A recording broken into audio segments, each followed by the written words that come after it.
Why we disagree.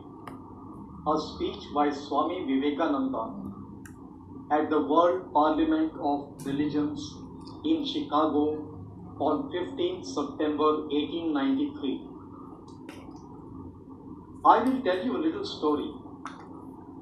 You have heard the eloquent speaker who has just finished saying, "Let us cease from abusing each other." And he was very sorry that there should be always so much variance. But I think I should tell you a story which would illustrate the cause of this variance. A frog lived in a well. It had lived there for a long time. It was born there and brought up there, and yet was a little small frog. Of course, the evolutionists were not there then to tell us whether the frog lost its size or not. But for our story's sake, we must take it for granted that it had its size and that it every day cleansed the water of all the worms and bacilli that lived in it with an energy that would do credit to our modern bacteriologists. In this way, it went on and became a little sleek and fat. Then one day, another frog that lived in the sea came and fell into the well. "Where are you from?" "I'm from the sea." "The sea? How big is that? Is it as big as my well?"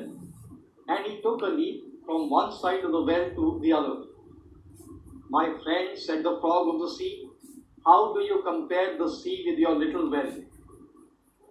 Then the frog took another leap and asked, "Is your sea so big?" "What nonsense do you speak, to compare the sea with your well?" "Well then," said the frog of the well, "nothing can be bigger than my well. There can be nothing bigger than this. This fellow is a liar, so turn him out." That has been the difficulty all the while. I'm a Hindu.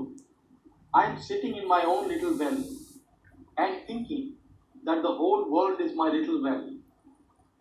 The Christian sits in his little well and thinks the whole world is his well. The Mohammedan sits in his little well and thinks that is the whole world. I have to thank you, America, for the great attempt you are making to break down the barriers of this little world of ours, and hope that in the future the Lord will help you to accomplish your purpose.